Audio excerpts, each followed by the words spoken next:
إن الحمد لله وحده والصلاة والسلام على رسول الله وعلى آله وصحبه ومن والاه أما بعد فإن خير الحديث كتاب الله وخير الهدي هدي محمد صلى الله عليه وسلم وشر الأمور محدثاتها وكل محدثة بدعة وكل بدعة ضلالة وكل ضلالة في النار وبعد فأعوذ بالله من الشيطان الرجيم بسم الله الرحمن الرحيم ألا يعلم من خلق وهو اللطيف الخبير آمنت بالله যাবতীয় প্রশংসা জ্ঞাপন করছি সে আল্লাহ সুবহানাহু ওয়া তাআলার জন্য রব্বুল আলামিন আমাদের কল্যাণ অবশ্যই চেয়েছেন বিধায় আজকে পৃথিবীর শ্রেষ্ঠতম জায়গা মসজিদে এই মসজিদে তৈয়বা চমৎকার একটি নাম পবিত্রতম মসজিদ এবং পবিত্রতম জায়গা রাজশাহী শহরের অতীব পরিচিত মসজিদে তৈয়বায় আজকে আমাদের সকলকে এই সংক্ষিপ্ত দিনী হালাকায় বসার সুযোগ যে দান করেছেন এজন্য আল্লাহর শুকরিয়া আদায় করি আলহামদুলিল্লাহ। অতঃপর দুরূদ ও সালাম বর্ষিত হোক আমাদের প্রিয় নবী সবার সবচেয়ে ভালোবাসার যিনি ব্যক্তি আখির পয়গম্বর আহমদ মোহাম্মদ মুস্তাফা সাল্লাল্লাহু আলাইহি ওয়াসাল্লামের প্রতি অসংখ্য দুরূদ ও সালাম বর্ষিত হোক। আল্লাহুম্মা সাল্লি আলাইহি আল্লাহুম্মা বারিক আলাইহি। আপনাদেরকে আমরা অভিনন্দন জানাচ্ছি, আহলান ও সাহলান জানাচ্ছি, স্বাগতম জানাচ্ছি যে অন্যান্য মানুষগুলোর মতো আপনারা একেবারেই ব্যতিক্রম। দেখুন অনেকেই নামাজ পড়েছে কিন্তু সৌভাগ্যবান ব্যক্তিদের তালিকায় তাদের সুযোগ হয়নি। অনেকেই প্রয়োজন নেই, প্রয়োজন ছাড়াই মসজিদ থেকে বের হয়ে গেল। আর আপনারা আল্লাহর তৌফিকে পেয়ে সৌভাগ্যবানদের কাতারে চলে আসলেন আলহামদুলিল্লাহ। একটি হাদিস কথা মনে পড়ে যায়, তিনজন ব্যক্তির কথা, সহিহ বুখারী হাদিস। নবীজি দাস দিচ্ছেন মসজিদে, সাহাবীগণ চতুর্দিক থেকে তাকে ঘিরে আলোচনা শুনছেন, দাস শুনছেন। তিনজন ব্যক্তি মসজিদের ভিতরে তারা প্রবেশ করে দেখছেন দাস হচ্ছে। তারা ভাবছে আমরা কি সেই দার্সে অংশগ্রহণ করব নাকি চলে যাব। তিনজনের দুইজনের কাহিনী, তারা দার্সে বসেছে। একজন সামনের দিকে এগিয়ে আসার চেষ্টা করেছে, যেখানে ফাঁক পেয়েছে। আরেকজন ব্যক্তি তিনি লজ্জা না করে তিনি চিন্তা করেছেন নবীজির দাস হচ্ছে আর আমি দাস শুনবো না। তিনি যেখানে ফুরজা ফাঁকা পেয়েছেন সেখানে তিনি সামনে এসে বসার চেষ্টা করেছেন। আরেকজন সাহাবী তিনি মনে করেছেন যে কিভাবে মানুষকে হয়তোবা ডিঙ্গিয়ে সামনে যাব, তিনি নিজেকে লজ্জা বা শরম মনে করেছেন, তাই তিনি পিছনেই বসে গেলেন। সুবহানাল্লাহ। আরেকজন ব্যক্তি তার কপালে সৌভাগ্যতা নাই, তিনি চিন্তা করলেন কি বসবো এখানে, তিনি সেখান থেকে পৃষ্ঠ প্রদর্শন করে চলে গেলেন। তিনজন ব্যক্তির কাহিনী রাসূল সাল্লাল্লাহু আলাইহি ওয়াসাল্লাম বললেন আমি কি তাদের তিনজনের কাহিনী, তাদের অবস্থা কি বর্ণনা করব না? তিনি বললেন একজন ব্যক্তি যিনি লজ্জা করে নাই এই দ্বীনি মাজলিসে বসার জন্য, যেখানে সুযোগ পেয়েছে সুযোগ তিনি হাতছাড়া করেননি, ফাঁকা জায়গায় তিনি সামনে এগিয়ে আসার চেষ্টা করেছেন। মানে লজ্জাও তার ভয় কাজ করে নাই যে আমি তো দ্বীনি মাজলিসে বসবো। আল্লাহ তাআলাও তাকে মর্যাদা লজ্জাশীলতা দান করেছেন। সুবহানাল্লাহ। আরেকজন তিনি চিন্তা করলেন যে আমি এখানে সুযোগ পেয়েছি, আমি এই সুযোগটাই কাজে লাগিয়ে দেব। অতএব তিনি সম্মানের কথা চিন্তা করেছেন, আল্লাহ তাআলা তারও সম্মান বাড়িয়ে দিলেন। আরেকজন ব্যক্তি যে নিজেকে দ্বীনি এই মাজলিস থেকে পৃষ্ঠ প্রদর্শন করলেন, আল্লাহ তার থেকে পৃষ্ঠ প্রদর্শন করে নিলেন, মানে আল্লাহ তার থেকে মুখ ফিরে নিলেন। তার মানে হতভাগা সেই লোক। তা আপনারা সেই হতভাগার মধ্যে কি না? আলহামদুলিল্লাহ, চমৎকার আপনারা এই সুযোগটা কাজে লাগিয়েছেন। এরপরেও তো একটা দ্বীনি মাজলিসে বসার যে মর্যাদা, এটি যদি আমাদের সমাজের মানুষ বুঝতো তাহলে এই সুযোগটা হাত ছাড়া কখনোই করবে না। বিনা পয়সায়, বিনা ইনভেস্টে বিশাল সওয়াব অর্জন করার অফার, এই সুযোগটা মিস কেন করবো আমরা? দেখুন তো রাসূল সাল্লাল্লাহু আলাইহি ওয়াসাল্লাম বলছেন যে ওমাস্তামা কওমুন ফি বাইতিন মিন বুয়ুতিল্লাহ ইয়াতলুনা কিতাবাল্লাহ ওয়া ইয়াতাদারাসুনা বাইনাহুম ইল্লা নাযাত আলাইহিmus সাকিনাহ ওয়া গাশিয়াতুর রাহমা আও কামা ক্বালা নবী সাল্লাল্লাহু আলাইহি ওয়াসাল্লাম। ঠিক এইভাবে হাদিসে আসছে, আল্লাহর বান্দারা যখন আল্লাহর মসজিদে বসে তারা দিন চর্চা করে, দিনই বিষয়ে আলোচনা করে, তখন আল্লাহর পক্ষ থেকে বিশেষ সাকিন আসমান থেকে প্রশান্তি নাজিল হয়। সুবহানাল্লাহ। চিন্তা করতে পারেন, আল্লাহ বলে হাদিসটা শুনলে অন্তরটা কেঁপে ওঠার কথা আমাদের। এরপরে দেখুন আল্লাহ ফেরেশতাগণ এই পুরো মজলিসটাকে আচ্ছাদিত করেন, ঘিরে রাখেন। সুবহানাল্লাহ, তার আল্লাহর রহমতে। আল্লাহু আকবার। শুধু কি তাই, আল্লাহ সুবহানাহু ওয়া তাআলার নিকট এই ফেরেশতাগণ এই দৃশ্যটা তুলে ধরেন এবং বলেন, আল্লাহ তাআলা বলেন যে দেখো ফেরেশতারা, যে মানুষকে সৃষ্টি করার ব্যাপারে তোমরা আপত্তি পেশ করেছিলে, এই বান্দারা আমার গুণকীর্তন করছে, আমার দিন চর্চা করছে, আমার দিন নিয়ে তারা আলোচনা করছেন। আল্লাহ গর্ব করেন ফেরেশতাদের সামনে। সুবহানাল্লাহ। তাহলে এই সিনারি, এই দৃশ্যটা কার নিকট যাচ্ছে? আল্লাহ সুবহানাহু ওয়া তাআলার নিকট। এবং আল্লাহ তাআলা আমাদের সব ভালো কাজ তিনি দেখছেন এবং এর প্রতিদান অবশ্যই দিবেন ইনশাআল্লাহ। আল্লাহ আমাদেরকে ক্ষমা করুন, আমিন। আল্লাহ আমাদের ছোট্ট এই মজলিসটাকে যেন কবুল করেন, আমিন। রাজশাহী সিটির অন্যতম গুরুত্বপূর্ণ এই মসজিদটি, আমি এর আগেও এসেছি। হঠাৎ করে আপনাদের এখানে দিনই আলোচনা একটি অংশ নেওয়ার সুযোগ পেয়েছি। আপনাদের সম্মানিত ইমাম, মসজিদের ইমাম ও খতিব শেখ আব্দুল্লাহ তারিক হাফিজাহুল্লাহ। আপনারা জানেন আমি সৌদি আরবে মদিনা বিশ্ববিদ্যালয়ে পড়াশোনা করি। মাত্র এক সপ্তাহে ছুটিতে দেশে এসেছি। এর মধ্যেই যে আজকে আপনাদের সাথে সাক্ষাৎ হয়ে যাবে, এটা আমি কল্পনাও করিনি। আধা ঘন্টা আগেও চিন্তা করি নাই। ঠিক মাগরিবের সালাতের আগেই ইমাম সাহেব বললেন, আপনার তো পরিচিত সবাই মুসল্লিরা, চলেন একটু সাক্ষাৎ করি। এই যে ভালোবাসার টানে, মহব্বতের টানে এত স্বল্প সময়ের মধ্যে আল্লাহ নিয়ে চলে আসবেন, এটা আমি নিজেও জানতাম না, আর আপনারাও জানেন না। যাই হোক, খুবই সংক্ষিপ্তভাবে আমি দু একটি কথা বলবো। দেখুন, আল্লাহ সুবহানাহু ওয়া তাআলা আমাদের সৃষ্টিকর্তা না? আল্লাহ সুবহানাহু ওয়া তাআলা আমাদের কি কল্যাণ চান না? কোথায় কোন কাজে কল্যাণ, বারাকা, মঙ্গল রয়েছে, কে বেশি জানেন এই কথা? আল্লাহ সুবহানাহু ওয়া তাআলা। আমাদের কল্যাণ কোথায় হবে, কোন কাজে উপকার হবে, এটি আল্লাহ সুবহানাহু ওয়া তাআলাই তিনি জানেন। দিন ইসলাম, এই দিনটা আল্লাহ বাছাই করে দিয়েছেন আমাদের জন্য, মনোনীত করেছেন ইসলামকে। কেন? নিঃসন্দেহে এই ধর্মের মধ্যে কল্যাণ রয়েছে, উপকার আছে, আমাদের ক্ষতি নেই। পবিত্র কোরআনের কোন সূরায় কত নম্বর আয়াতে এ কথা বলেছেন যে আল্লাহ তাআলা বলেছেন, আমি তোমাদের জন্য ইসলামকে মনোনীত ধর্ম হিসাবে নির্ধারণ করলাম এবং তোমাদের জন্য এই দিনটাকে আমি পরিপূর্ণ করে দিলাম। কোন সূরার কত নম্বর আয়াতে? কে বলতে পারবে? সূরা মায়দার 3 নম্বর আয়াতে, আল ইয়াউমা আকমালতু লাকুম দীনাকুম ওয়া আতমামতু আলাইকুম নি'মাতি ওয়া রাদিতু লাকুমুল ইসলাম দীনা। অনেকে আবার বলবে ইসলাম একটি পূর্ণাঙ্গ জীবন ব্যবস্থা। পবিত্র কোরআনের কোন সূরায় কত নম্বর আয়াতে রয়েছে এ কথা? ইসলাম কমপ্লিট একটা পূর্ণাঙ্গ জীবন ব্যবস্থার নাম ইসলাম। মুসলিম হিসেবে জানতে হবে আমাদেরকে। আপনি তো হিন্দু ধর্মের মানুষ না, আপনি ইসলাম ধর্ম চর্চা করেন। ইসলাম ধর্ম সম্পর্কে আপনার বেসিক নলেজটা কি, কনসেপ্টটা থাকতে হবে না? আমাদের ছোট্ট ছেলে মেয়ে মুরব্বী সবার জানা থাকতে হবে। পবিত্র কোরআনের 3 নম্বর সূরা, সূরাত আলী ইমরানের 18 নম্বর আয়াতে বলছেন, ইন্নাদ-দীনা ইনদাল্লাহিল ইসলাম। আল্লাহর নিকট একমাত্র ধর্ম সেটা কি? ইসলাম। ইসলাম ছাড়া অন্য কোন ধর্ম যদি কেউ অনুসন্ধান করে, সেই ধর্ম চেতনা লালন করে, দুনিয়াবী স্বার্থের জন্য কেউ যদি নিজেকে হিন্দু বলে, নিজেকে যদি মনে করে যে আমি সংখ্যালঘুদের কাতারে একজন মানুষ, দুনিয়ার স্বার্থ পাওয়ার জন্য, তিনি মুসলমান নয়। বাবা মুসলমান হতে পারে, সে মুসলমান নয়। আল্লাহ তাআলা বলেছেন, ওমাই ইয়াবতাগি গায়রাল ইসলামি দীনা।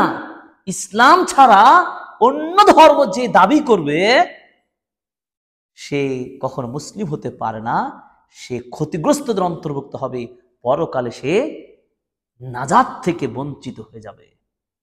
আজকে তথাকথিত এই সুন্দর একটা সবুজ শ্যামল দেশ, সুন্দর একটা পরিবেশ চলছে, এর মধ্য থেকে আমরা পেপার, পত্রিকা, মিডিয়ার মাধ্যমে জানতে পাচ্ছি দেশের অস্থিতিশীল পরিবেশ তৈরি করার জন্য কি করছে মুসলিম ঘরের মানুষেরাও হিন্দু বা সংখ্যালঘু হিসাবে পরিচয় দিচ্ছে, নাউযুবিল্লাহ, কি দুনিয়ার স্বার্থের জন্য।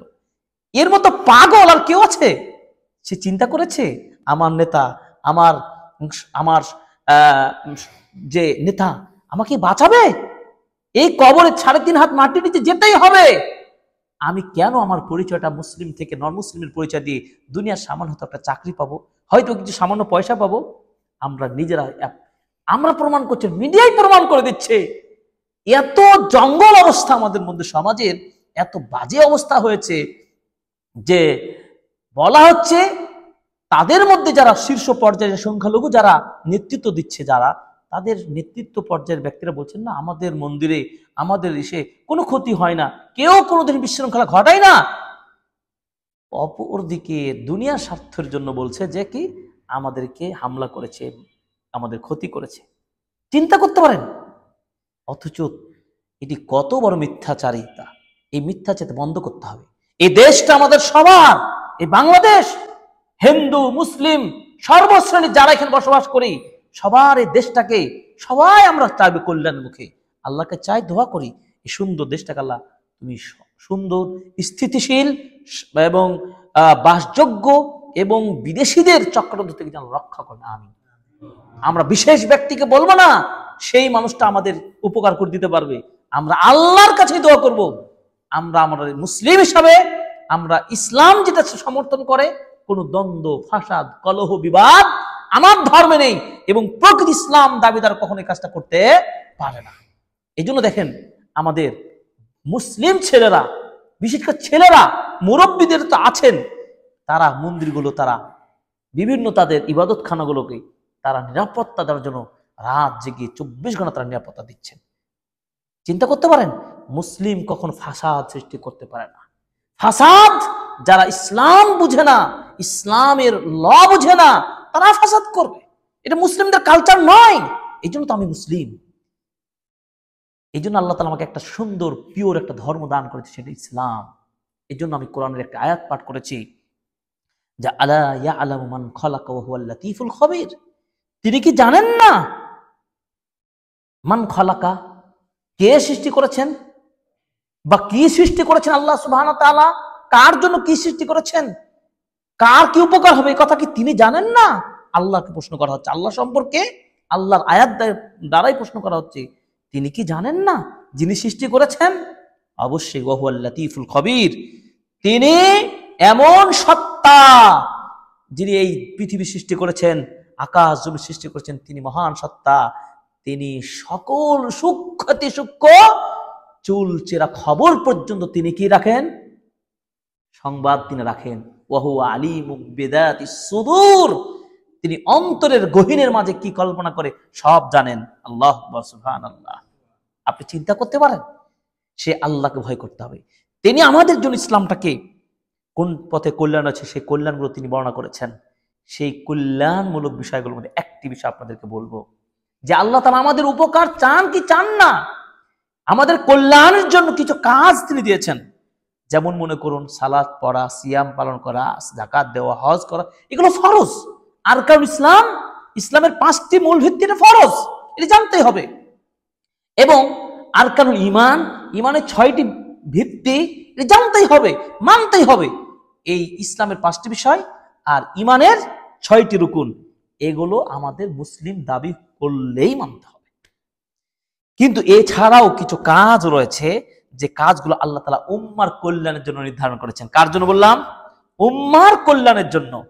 দেখি আমরা কয়েকটা আয়াত উপস্থাপন করব। সূরাতুল আলী ইমরান আয়াত নম্বর 110।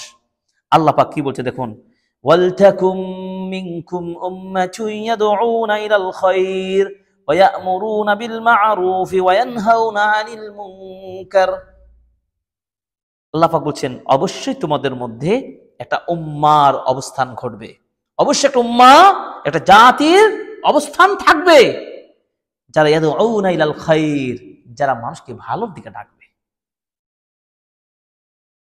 কখনো মুসলিম কখনো দাঙ্গামা ফাসাদ চাইবে না, ভালোর দিকে ডাকবে।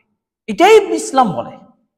ওয়া ইয়া'মুরুনা বিল মা'রুফ, আর ভালো কাজটা করার জন্য তারা কি নির্দেশ দেবে, আসো পারলে ভালোটা করি। ওয়া ইয়ানহাউনা আনিল মুনকার, ক্ষতিকর ফাসাদি কাজ, গর্হিত কাজ, অন্যায় কাজ, পাপাচারের কাজ এরা কি করে নিষেধ করবে? তাহলে আমরা কি মুসলিম ছেলেরা প্রতিরোধ করছে না? অন্যায়কে প্রতিরোধ করছে এবং ভালোটাকে তারা তুলে ধরার চেষ্টা করছে। এই ছাত্ররা আলহামদুলিল্লাহ গোটা বাংলাদেশে এই ট্রাফিক যে জ্যাম, ট্রাফিক যে প্রবলেমগুলো সলভ করার জন্য আমাদের দেশের ছোট্ট ছোট ছাত্র ভাইয়েরা খেদমত দিয়ে যাচ্ছে। তাদের জন্য দোয়া করবেন না? অবশ্যই দোয়া করব। তারা কি খারাপের দিয়ে ডাকছে? রোড অ্যাক্সিডেন্ট থেকে, দুর্ঘটনা থেকে তারা এড়ানোর জন্য তারা নিজের প্রোটেকশনের ব্যবস্থা নিয়েছেন। এরা মুসলিম সন্তান, দেখবেন এরা শতভাগ না হলেও আপনি 99.5% দেখবেন আমাদের মুসলিম সন্তানের ছেলেরা এই কাজটা করছে। আর আলহামদুলিল্লাহ মুসলিম, আমাদের এই দেশটাই তো মুসলিমদের সংখ্যাই বেশি, এবং এই ছাত্ররা যে কাজ করছে ভালো কাজ করছে, মন্দ কাজ থেকে তারা মানুষকে প্রতিরোধ করছে।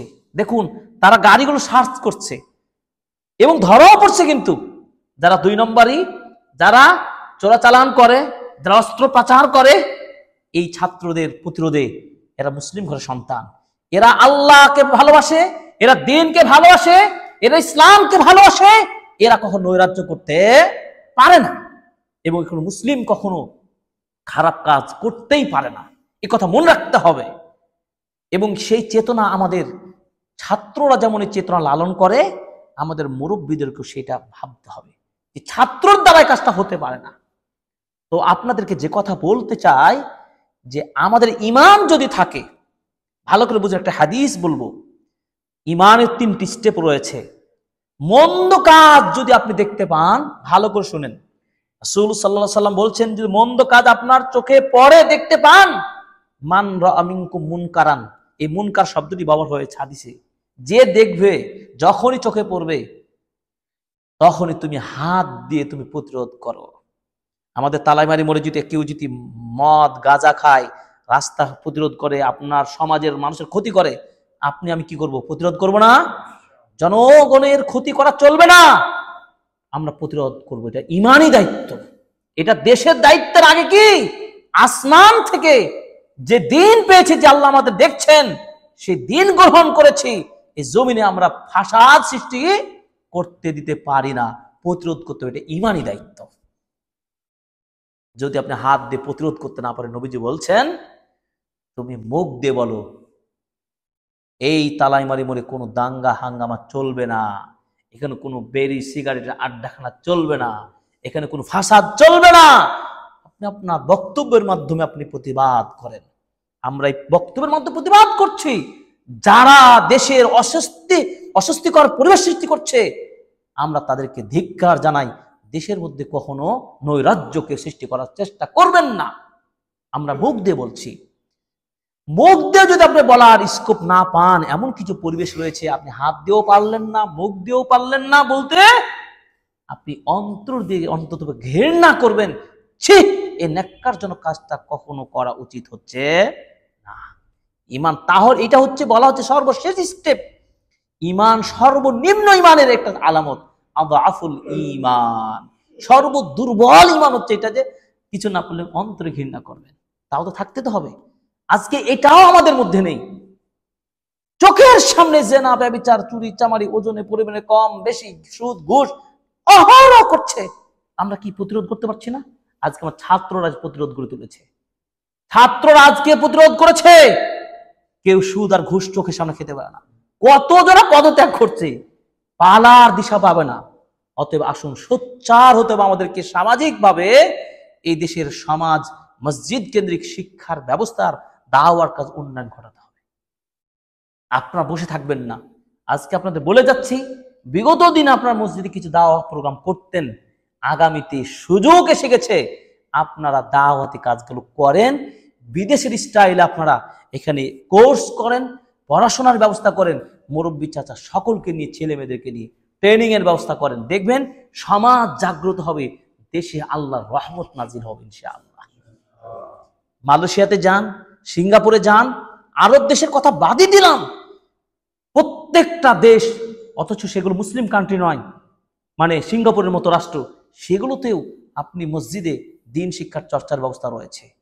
ভিন্ন ভিন্ন ওয়েস্টার্ন কান্ট্রিগুলোতে যান, সেগুলোতেও মসজিদ কেন্দ্রিক শিক্ষার ব্যবস্থা রয়েছে, কিন্তু আমাদের মুসলিম দেশের ওই নাম কি আসতে মক্তব, এই মক্তব থেকে শেষ ইসলামী ফাউন্ডেশন গুলো আজকে বলে কি গণশিক্ষার নাম দিয়ে কোন শিক্ষার ব্যবস্থা উন্নয়ন করা হয় না।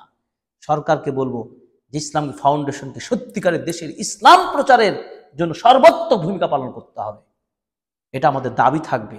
এবং আপনারা সচেতন হবেন, আপনারা মসজিদগুলোকে শিক্ষা কেন্দ্র হিসাবে গড়ে তুলুন, দিন জানার কাজে মসজিদকে ব্যবহার করেন, নামাজ তো পড়বেন। আপনাদেরকে যেন প্রশ্ন করি, এক একটা দিনের মূল প্রশ্নগুলো, বেসিক বিষয়গুলো প্রশ্ন করি, খুবই কম সংখ্যক মানুষ উত্তর দিতে পারবেন। কেন জানা নাই? যে যদি বলি বলুন তো কোন দোয়াটা পড়লে, কোন সময় পড়লে জান্নাতের 8টা দরজায় খোলা থাকবে, যেটা দিয়ে ইচ্ছা সেটা দিয়ে আপনি প্রবেশ করতে পারবেন, বলুন তো কোন দোয়াটা? কারো জানা আছে? হুজুর শেষের দোয়া। হুজুর শেষের দোয়া, সুবহানাল্লাহ। হুজুর শেষে রাসূল সাল্লাল্লাহু আলাইহি সাল্লাম বলছেন যে দোয়াটা পড়বে, হুজুর পরে দোয়াটা পড়লে জান্নাতের 8টি দরজা খুলে দিবেন। সুবহানাল্লাহ। আশহাদু আল্লা ইলাহা ইল্লাল্লাহ ওয়া আশহাদু আন্না মুহাম্মাদান আবদুহু ওয়া রাসূলুহু। এই যে ছোট্ট দোয়া, কালেমা, সুবহানাল্লাহ সুবহানাল্লাহ। কোন কালেমা পড়লে আল্লাহর নবীর সুপারিশ পাওয়া যাবে? আসআদুন নাস বিশাফাআতি ইয়াউমাল কিয়ামা, কিয়ামতের দিনে নবীদের সুপারিশ পেয়ে সৌভাগ্যবান হবে কোন কালেমা সাক্ষী দিলে? কালেমা শাহাদার সাক্ষ্য দিলে। চমৎকার না? কোন দোয়াটা পড়লে ওই বান্দার জন্য আল্লাহর নবীর সুপারিশ ওয়াজিব হয়ে যায়? বলেন তো কোন দোয়াটা? আজানের পরের দোয়াটা, দুরূদ ইব্রাহিম পড়েন, এরপর বলেন আল্লাহুম্মা হাদি রব্বা হাযি দাওয়াতি তাম্মা সালাতুল কায়িমা আতি মুহসিলাতুল ফাদিলা, এই দোয়াটা পড়েন। চমৎকার না? কোন দোয়াটা কোন সময় পড়লে মারা গেলে জান্নাত চলে যাবে? সকালে পড়লে সন্ধ্যায় পড়লে মারা যাবে, মারা গেলে সে জান্নাত যাবে। রাতে পড়ে যদি সকালে মারা যায় তাহলে সে জান্নাত যাবে। কোন দোয়াটা বলেন তো? সাইয়্যিদুল ইস্তিগফার, সহিহ বুখারী 6306 নম্বর হাদিস। চিন্তা করতে পারেন, জানতে হবে। এমন কিছু কালেমা আছে বলুন তো, যে কালেমাটা জিহ্বায় খুবই হালকায়, ওজনের পাল্লায় খুবই ভারী, বলুন তো সেই দোয়াটা কি? সুবহানাল্লাহ ওয়া বিহামদিহি সুবহানাল আযীম, সহিহুল বুখারী সর্বশেষ হাদিস, আবু হুরায়রা রাদিয়াল্লাহু তাআলা আনহু থেকে হাদিসটি বর্ণিত। চিন্তা করতে পারেন, খুবই ছোট্ট না? সুবহানাল্লাহ ওয়া বিহামদিহি সুবহানাল্লাহিল আযীম। এই যে জিকির আজকার দোয়াগুলো হালাকা আমরা শিখছি না, প্র্যাকটিস হয়ে যাচ্ছে না, এটাই তো হালাকা, এটাই তো আলোচনার ফায়দা। এরপরে বলেন তো কত রাকাত সালাত আদায় করলে আল্লাহ তাআলা জান্নাতে একটা ঘর নির্মাণ করবেন? কে বলতে পারবেন? বলেন আপনারা। 12 রাকাত সুন্নাত, মাশা সুন্নাত মুআক্কাদা। এই যে 5 ওয়াক্ত সালাতের আগে পরে 12 রাকাত সুন্নাত সালাত রয়েছে, নিয়মিত যদি আমরা পড়তে পারি আল্লাহ তাআলা জান্নাতে একটা ঘর বানাবেন। সুবহানাল্লাহ সুবহানাল্লাহ।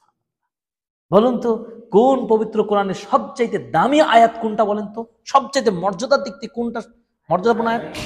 আয়াতুল কুরসি। বলুন তো কোন আয়াতটি পাঠ করলে যে মরলে জান্নাত পাবে? কোন আয়াতটা কখন পড়লে? কখন, কোন সময় পড়তে হবে? কখন? ফরজ নামাজের পরে। নবীজি সাল্লাল্লাহু আলাইহি ওয়াসাল্লাম বলছেন, সুনান নাসাইল কুবরার হাদিস, যে আয়াতুল কুরসি যদি ফরজ নামাজের পরে কেউ যদি নিয়মিত পড়ে তাহলে পড়লেই তার লাম ইয়ামনাহু মিন দুখুলিল জান্নাহ ইল্লাল মাউত আও কামা ক্বালা নবী সাল্লাল্লাহু আলাইহি ওয়াসাল্লাম, মৃত্যু ছাড়া তাকে কেউ জান্নাত যেতে আর বাধা দিতে পারবে না। তাতে আয়াতুল কুরসি জানতে হবে, শিখতে হবে। রাতে কোন দোয়া, কোন আয়াতগুলো পাঠ করলে শয়তানের ক্ষতি থেকে রক্ষা পাওয়া যায়? বলেন তো কোন সূরা? সূরা বাকারার শেষ 2 আয়াত পড়ে ঘুমাবেন, আপনার ওই রাতটা যথেষ্ট হয়ে যাবে। কোন সূরাটা পাঠ করলে কবরের আযাব থেকে রক্ষা পাওয়া যাবে?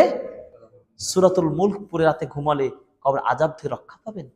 এই যে ইসলাম জানা, আলহামদুলিল্লাহ আমাদের চর্চা করতে হবে, আমাদের ছেলেমেয়েকে শেখাতে হবে কোন কোন সময় বিসমিল্লাহ বলতে হয়, কোন কোন সময় আউযুবিল্লাহ পড়তে হয়, আমাদের ছেলে মেয়েকে আমাকে শেখাতে হবে না?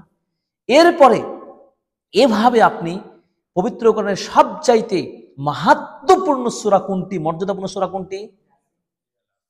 কে বলতে পারবে? সূরা ইখলাস। আর কে? সূরা বাকারা। এরপর বলেন, উত্তর দেন। মর্যাদাপূর্ণ সূরা কোনটি? একজন বলছে ইয়াসিন, এক রহমান।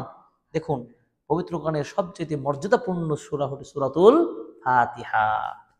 সূরাতুল ফাতিহা মুআব্বিজাতান বলা হয় কোন দুটি সূরাকে? জাদু বিপদ আপদ থেকে ঝাড়ফুঁক করার জন্য কোন দুটি সূরা পড়তে হয়? নাস এবং ফালাক। আমাদের প্রিয় নবী সাল্লাল্লাহু আলাইহি ওয়াসাল্লামকেও জাদু করা হয়েছিল, তিনি এই দুইটি সূরা তার ওই সময়তে নাজিল করে দিয়ে জাদু থেকে মুক্তি পাওয়ার জন্য এই দুটি সূরা সকাল সন্ধ্যায় পড়বেন। নবীজি সাল্লাল্লাহু আলাইহি ওয়াসাল্লাম বলেছেন, সকাল সন্ধ্যায় কোন দোয়াটা 3 বার পড়লে সাপ বিচ্ছু হোক যে কোন ধরনের দুর্ঘটনা থেকে আপনি রক্ষা পেয়ে যাবেন। সুবহানাল্লাহ। বলেন তো কোন দোয়াটা? বলেন। বিসমিল্লাহ বিসমিল্লাহিল্লাযী লা ইয়াদুররু মা ইসমিহি শাইউন ফিল আরদি ওয়ালা ফিস সামা ওয়া হুয়াস সামিউল আলিম। এই একটি ছোট্ট দোয়া সকাল সন্ধ্যা 3 বার করে পড়বেন। সকাল বলতে ফজরের পরে পড়বেন, আর সন্ধ্যায় বলতে আসর থেকে মাগরিবের মধ্যে পড়বেন। আসর থেকে মাগরিবের মধ্যে এই দোয়াটি পড়তে যদি ভুলে যান, আপনি রাতের আগে ঘুমানোর আগে পড়লেও হবে, বাদ মাগরিব পড়লেও হবে, অবশ্যই পড়বেন। তাহলে বোঝা গেল এই বিষয়গুলো, এই আমলগুলো আমাদের চর্চা থাকা উচিত। এগুলো তো নিজেকে করবেন। তো আমরা যে কথা বলতে চাচ্ছিলাম যে আল্লাহ সুবহানাহু ওয়া তাআলা আমাদের জন্য কি করেছেন? কল্যাণ হবে এমন কিছু কাজ তিনি আমার উম্মার জন্য নির্ধারণ করেছেন। তার মধ্যে একটি গুরুত্বপূর্ণ কাজ হলো কি? আমরা ভালো কাজগুলোর প্রতি উদ্বুদ্ধ হব, ভালো কাজে মানুষকে ডাকবো এবং মন্দ কাজে মানুষকে কি করব? প্রতিরোধ করব। এই জন্য আল্লাহ সুবহানাহু ওয়া তাআলা বলছেন কি? ওয়ামান আহসানু কাওলাম মিম্মান দাআ ইলাল্লাহি ওয়া আমিলা সালিহা ওয়া ক্বালা ইন্নানি মিনাল মুসলিমিন। ওই ব্যক্তির চেয়ে কে দামি লোক হতে পারে যে লোকটা মানুষকে আল্লাহর দিকে ডাকে। আপনি যান রাস্তাঘাটে দাওয়াতি কাজ করেন, সকলেই দাওয়াতি কাজ করবেন। যে নামাজ পড়ে না তাকে নামাজি বানাবেন, টেনে নিয়ে আসবেন, তাকে দাওয়াত দিবেন। চিন্তা করেছেন শুধু আপনি নামাজি হলে হবে না, মুরব্বী আপনার ছেলে যদি নামাজ না পড়ে আপনি নামাজ করবেন কি? হাইকোর্টে তো আটকে যাবেন আপনি। বুঝেন নাই হাইকোর্টে কিভাবে? কিয়ামতের মাঠে সন্তান সে নালিশ করবে, আমার বাবা আব্দুর রহিম আমাকে নামাজের জন্য ডাকতো না, আমাকে শাস্তি দেয়নি, আমার প্রতি জোর করেনি। সেদিন আপনি সেই আল্লাহর বিচারের কাঠগড়ায় আপনি বাবা নামাজি বাবা হয়ে হাজির হয়েও আপনি আটকে যাবেন। চিন্তা করতে পারেন? তাহলে কেন ছাড় দিবেন ওই সন্তানদের? কেন আপনি জাহান্নামে যাবেন? তাহলে নিজেকে যেমন বাঁচাবেন, আল্লাহ তাআলা বলছেন সন্তান পরিবারকে বাঁচাতে হবে। কি বলছেন আল্লাহ? বলে নাই সূরা তাহরিমে বলে নাই ইয়া আইয়ুহাল্লাযিনা আমানু কু আনফুসাকুম ওয়া আহলিকুম নারা? নিজেকে বাঁচাও, আহাল পরিবারকে বাঁচাও। অতএব দাওয়া ইসলামিক কাজে আপনি আর নিজেকে দিয়ে শুরু করুন। আগে কি করবেন বললাম? নিজেকে দিয়ে। আপনার সংশোধন নেই, নিজে শুরু করুন। স্ত্রী ছেলে মেয়ে সকলকে প্রথম দায়িত্ব হলো নামাজি বানাবেন। কি বললাম? নামাজি মুসাল্লি বানাবেন, না হলে কিয়ামতের মাঠে আপনি আমি আটকে যাব। অতএব এই কঠিন মুহূর্তের মধ্যে আপনাদের জন্য সবচেয়ে গুরুত্বপূর্ণ মেসেজ যেটি হলো যে প্রত্যেকে দায়ী হয়ে যান, দাওয়াতি কাজে আপনারা সময় দিন। বোঝাতে পারলাম? দাওয়াতি কাজ বিভিন্নভাবে করা যায়। আপনি অফিসে, আদালতে, রাস্তায় ঘাটে যেখানে থাকেন, আপনি সবসময় মানুষকে ভালো কাজের দিকে ডাকবেন, মন্দ কাজ দিয়ে প্রতিবাদ করবেন। ক্লিয়ার? এবং এই কাজটা করলে আপনার কথা শুনে যদি একজন মানুষ দিনের পথে আসে, দেখেন ইসলামটা কতটা কল্যাণকর উম্মার জন্য। আল্লাহ রাসূল বলছেন মান দাল্লা আলা খাইরিন ফালাহু মিসলু আজরিহি আও কামা ক্বালা নবী সাল্লাল্লাহু আলাইহি ওয়াসাল্লাম। রাসূল বলছেন কেউ যদি কাউকে ভালো কাজের দিকে রাস্তা দেখে দেয়, ওই লোকটা আমল করে যা সওয়াব পাবে, রাস্তা দেখে দেওয়ার কারণে ওই লোকটা সমপরিমাণ সওয়াব পাবে। আলা ইয়ানকুসু মিন আজরি শাইআন। আল্লাহ রাসূল অন্য হাদিসে বলছেন তার ওই নেকি থেকে বিন্দু পরিমাণ নেকি কমানো হবে না। আপনি যদি একটা সিয়াম রেখে 10 নেকি পান, আমার কথায় উদ্বুদ্ধ হওয়ার কারণে আমিও 10 নেকি পাবো। সুবহানাল্লাহ। আপনার থেকে কমিয়ে দেবেন না আল্লাহ সুবহানাহু ওয়া তাআলা। তাহলে এটা কি বিনা পুঁজি না? আমাদের সহজেই কাজগুলো করতে পারি। আসুন আমরা ভালো কাজ করি। আল্লাহ তাআলা আমাদের ভালো কাজ করতে তৌফিক দান করুন, আমিন। সর্বশেষ অনেক কথা রয়েছে, ভালো ভালো কাজের আদেশ, মন্দ কাজের নিষেধ। এই ব্যাপারে এতটাই গুরুত্ব এসেছে যে মুহাক্কিকগণ বলছেন ইসলামের ভিত্তি কয়টি জানেন? কয়টি? ইসলামের ভিত্তি 5টি। তো মুহাক্কিকগণ, ইমামগণ বলছেন ইসলামের ভিত্তি হলো 6 নম্বর ভিত্তি হিসাবে এই কাজটাকে ধরা হয়। কোন কাজটাকে? ভালো কাজের আদেশ দেওয়া, মন্দ কাজে নিষেধ করা। তাহলে কত গুরুত্বপূর্ণ একটা প্লেয়ার, চিন্তা করে 5টা ভিত্তি, এর সাথে আর একটা যুক্ত করা হচ্ছে 6 নম্বর ভিত্তিটা কি? 6 নম্বর ভিত্তি কি? ভালো কাজে আদেশ করা, মন্দ কাজে নিষেধ করা, মানে দাওয়াতি কাজ করতে হবে। এই জন্য নবী সাল্লাল্লাহু আলাইহি ওয়াসাল্লাম বলেছেন, আলী রাদিয়াল্লাহু তাআলা আনহু বলেছেন, ওয়াল্লাহি লা ইয়াহদি আল্লাহু বিকা রাজুলান ওয়াহিদান, আলী তুমি যে একজন মানুষকে দ্বীনের পথে আনতে পারো, খায়রুল লাকা মিন হুমুরিন নাম, তাহলে তৎকালীন সময় লাল উট বা উটনির চেয়েও দামি হবে ওই একটা মানুষকে দ্বীনের পথে আনার জন্য। সুবহানাল্লাহ। হাজার মানুষকে আমি ইসলাম গ্রহণ করতে পারবো না, দ্বীনের পথে আনতে পারবো না, নিজের পরিবার ছেলে মেয়েকে টানতে পারবো, প্রতিবেশীকে টানতে পারবো। একটা টার্গেট করেন না, দেখবেন যে আপনি কত সওয়াব নেবেন, এই সওয়াবে আপনি নাজাত পেয়ে যাবেন ইনশাআল্লাহ। কিন্তু আমাদের মনটা তৈরি করতে হবে, আমরা নিজেরা সংস্কার করব। রাষ্ট্রীয় সংস্কার নিয়ে আমরা লড়াই করে হাজার মানুষ জীবন দিল। রাষ্ট্রীয় সংস্কার তো হবেই হবে, নিজের সংস্কার করতে হবে। নিজের মধ্যে আদল, সততা, ন্যায়, নিষ্ঠা, সত্যবাদিতা, অন্যের প্রতি দয়া, সহনশীল হওয়া, দয়াশীল হওয়া, অনুগ্রহশীল, ইহসান করা, এই গুণগুলো আমাদের মধ্যে অর্জন করতে হবে। ঠিক আছে? এই ব্যক্তিত্ব, পুরুষত্ব, এরপর আপনার বন্ধুত্বপূর্ণ আচরণ আমাদের মধ্যে কি উত্তম চরিত্র বহিঃপ্রকাশ ঘটাতে হবে। তাহলে পরকালে আমরা মুক্তি পাবো, নাজাত পাবো। আল্লাহ তাআলা আমাদের জন্য তৌফিক দান করুন, আমিন। ইমাম ইবনে তাইমিয়া রাহিমাহুল্লাহ শেষ কাউলটি বলে শেষ করব। শাইখুল ইসলাম ইমাম ইবনে তাইমিয়া রাহিমাহুল্লাহ বলছেন, তিনি হচ্ছেন 728 হিজরিতে মৃত্যুবরণ করেছেন। শাইখুল ইসলাম ইমাম ইবনে তাইমিয়া রাহিমাহুল্লাহ, তিনি এই মুসলিম বিশ্বে তিনি যে খেদমত দিয়েছেন, পরবর্তী প্রজন্মে যারা আমরা এ পর্যন্ত এসেছি সকল আইম্মা ইমামগণ সেই ইমাম ইবনে তাইমিয়া রাহিমাহুল্লাহর মাধ্যমে দ্বীনের যে বড় খেদমত পেয়েছি, সেটি এতটা পরিমাণ বেশি যা আমরা চিরকাল তাদের জন্য আমরা ঋণী হয়ে থাকবো। শাইখুল ইসলাম, এই জন্য বলা ইসলামের সর্বোচ্চ পর্যায়ের যিনি ইমাম ইবনে তাইমিয়া রাহিমাহুল্লাহ। তিনি অনেকগুলো বইপত্র লিখেছেন, বিশেষ করে আল আকিদা আল ওয়াসিতিয়া ওনার লিখিত বই। ওনার বিশেষ ছাত্র হচ্ছে ইমাম ইবনুল কাইয়িম রাহিমাহুল্লাহ। তিনি বলেছেন যে ওমান লাম ইয়াকুন ফি কলবিহি বুগযুন মা ইউগযিযুহুল্লাহু ওয়া রাসূলুহু। তিনি বলছেন কোন মানুষের মধ্যে যদি এই ঘৃণাটা না থাকে, ওই বিষয়ের ঘৃণা, যেই বিষয়ের ঘৃণা আল্লাহ এবং রাসূল ঘৃণা করে, ভালো করে বুঝেন। কোন মানুষের মধ্যে যদি এই ঘৃণাবোধটা না থাকে, কোন বিষয়ে? যেই কাজগুলোকে আল্লাহ এবং রাসূল ঘৃণা বলে জানেন, ঘৃণা করেন, সেটা হতে পারে কুফরি কাজ, হতে পারে ফাসিকি কাজ, হতে পারে অবাধ্যতাপূর্ণ যে কোনো কাজ। আল্লাহ তার নবী কি চান কুফরি কাজ, ফাসিকি কাজ, জেনা, ব্যভিচার, অন্যায়, সুদ, সবগুলো হারাম। চুরি, বাটপারি, রাহাজানি, লুট, আজকে লুটপাট হচ্ছে, চিন্তা করতে পারেন এগুলো আল্লাহ নবী এগুলোকে ঘৃণা করেছেন, হারাম করেছেন। এই ঘৃণাকে, খারাপ যদি আপনার অন্তরে মন্দ মনে না করতে পারেন, সত্যি লুটরাজ এবং চুরি, বাটপারি, এই 2 নম্বর, এগুলোকে আপনারা পছন্দ করেন কি? করি না। যদি এই পছন্দ আপনি করেন যে না এটা হচ্ছে হোগা, তাহলে আপনার মধ্যে ঈমান নাই। বুঝতে পারছি? এই কথা ইমাম ইবনে তাইমিয়া রাহিমাহুল্লাহ বলছেন, আল্লাহ এবং তার রাসূল যেটা ঘৃণা করেন সেটাকে যদি আপনি ঘৃণা না করতে পারি, তাহলে তার অন্তরে ঈমান নেই, বিন্দু পরিমাণ ঈমান নেই। অতএব আমাদেরকে এই যাবতীয় নৈরাজ্যপূর্ণ কাজকে, দ্বীন ইসলামের বহির্ভূত কাজগুলোকে ঘৃণা করতে হবে এবং এর বিপরীতে আমাদেরকে উম্মার কল্যাণে দাওয়া কাজে আমাদেরকে নামতে হবে। সোজা কথা, দাওয়া, আচরণ, ব্যবহার দিয়ে সমাজের মানুষের পরিবর্তন করা সম্ভব। মিছিল করে, বড় দল প্রতিষ্ঠা করে এই জাতির উন্নয়ন করতে পারবেন না। এই জাতির সংস্কার করতে হলে নিজের ব্যক্তিত্বের চরিত্র উন্নয়ন ঘটাতে হবে এবং সামাজিকভাবে আমাদেরকে এগিয়ে আসতে হবে। আল্লাহ তুমি আমাদের এই খেদমতগুলো কবুল করুন, আমিন। আল্লাহ তুমি আমাদের এই হালাকে কবুল করুন, আমিন। খুবই সংক্ষিপ্তভাবে যে কথাগুলো বলছিলাম, আমরা যেন দ্বীনের পথে উদ্বুদ্ধ হই, দ্বীনকে জানি, দ্বীনকে প্রচার করি, আমাদের আচরণ দিয়ে, আমল দিয়ে সমাজের মানুষের পরিবর্তন করতে চাই। এই দেশকে আল্লাহ সুন্দর একটা দেশ হিসেবে যেন কবুল করেন, আমিন।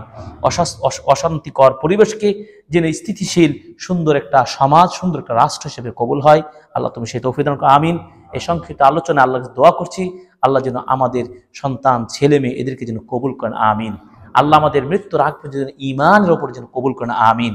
আমাদের রিয়া, সুমআ এই সমস্ত পাপাচার থেকে, খারাপের থেকে আমাদেরকে রক্ষা করেন, আমিন। আল্লাহ তাআলা আমাদের মুসল্লিদেরকে যেন আল্লাহ তাআলা তাদের ভুলগুলো ক্ষমা করে দেন। আল্লাহ তাদেরকে যেন আমলে যেন সওয়াব তিনি দান করেন, আমিন ইয়া রাব্বুল আলামিন। আমাদের বাবা মা যারা মারা গেছেন, আল্লাহ তাদেরকে তুমি ক্ষমা করে দাও, আমিন। হে আল্লাহ, যারা অসুস্থ রয়েছেন, আল্লাহ তাদেরকে তুমি সুস্থতা দান করুন, আমিন। হে আল্লাহ, এই দেশকে যারা সুন্দর একটা দেশ নির্মাণের জন্য চেষ্টা করেছেন, জীবন চলে যাচ্ছে, যারা চলে গেছে, আল্লাহ তাদেরকে তুমি ক্ষমা করে নাজাত দান করুন, আমিন। হে আল্লাহ, এই সুন্দর একটা সোনালী দেশ হিসেবে তুমি কবুল করুন, আমিন। সবাই মিলে ভেদাভেদ মুক্তভাবে সবাই আমরা এই সুখী সুন্দর জীবন যেন করতে পারি, এই সুন্দর সোনালী দেশ আল্লাহ তুমি দান করো, আমিন। এই বলে আজকে সংক্ষিপ্ত সময়ের আলোচনা আমরা এখানে শেষ করছি। সুবহানাকা আল্লাহুম্মা ওয়া বিহামদিক, আশহাদু আল্লা ইলাহা ইল্লা আনতা, আস্তাগফিরুকা ওয়া আতুবু ইলাইক। আসসালামু আলাইকুম ওয়া রাহমাতুল্লাহি ওয়া বারাকাতুহু।